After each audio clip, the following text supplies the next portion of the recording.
Ziemassvētku un jaunā gada priekšvakarā Sociālo lietu pārvalde aicina visus iedzīvotājus uz svētku labdarības gada tirgu, un tradicionāli tā notiek dienas aprūpes centra personām ar garīgā rakstura traucējumiem.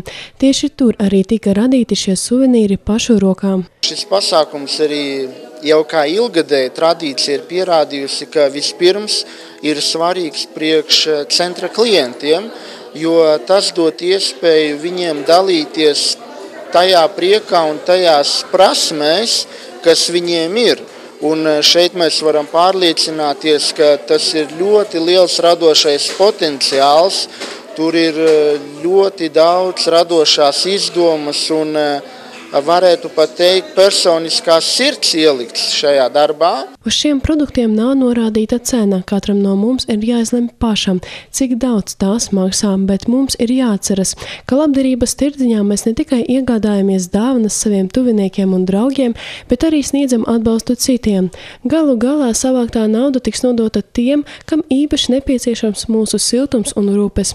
Tā teica priekšsēdētāja vietnieks Pēteris Zalbe. Mēs varam dalīties ar tām lietām, kuras mēs esam radījuši paši, un, protams, ka arī centra klientiem tie ir ļoti lieli svētki, kad cilvēki, kas nāk uz šo centru, vai cilvēki, kas nāks un varēs piedalīties Ziemassvētku labdarības tirdziņā, arī redzēs, ka mūsu centra klienti nodod savu labsirdību, savu kaut kādu sevis daļiņu citam cilvēkam, un, protams, ka tu vari padalīties ar citu cilvēku vai nu ar labiem darbiem, vai nu ar labām jūtām. Katru gadu mēs aizdomājamies par to, kā un ar ko izrotāt Ziemassvētku eglīti. Inga Ņikitina dienas centra kliente piedāvā izrotāt meža skaistuli ar šādiem zvaniņiem un sniegpārsliņām, kurā viņa pati tamborēja. Mēs esam pārliecināti, ka egles zaros šie rotājumi izskatīsies lieliski. Es jau tamborēju no 9 gadu vecuma, mani iemācīja vecmamā. Māku tamborēt zvaniņu tauriņus, galvenais pareizi saskaitīt valdziņus. Šī neparastā Ziemassvētku vainaga autora ir centra kliente Ludmila Murziča. Meitene atzīst, ka neviegli viņai padevās šis darbs, kas prasīja milzīgu pacietību. Nedēļas laikā izpildīju Ziemassvētku vainagu. No sākuma sagatavoju materiālus un tad vainagu rotāju.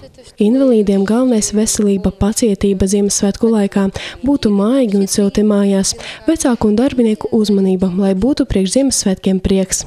Izņemot dažādus suvenīrus, Ziemassvētku tirdziņā piedāvāti arī tekstilu izstrādājumi, kā arī adītas šalles, cepuras, cimdi, dūrāņi, zekes un paklaiņi.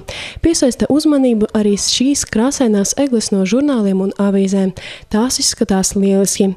Dienas centrā, kas atrodas Arhitektu ielā 21, Ziemassvētku gada tirgus darbosies līdz 30. decembrim.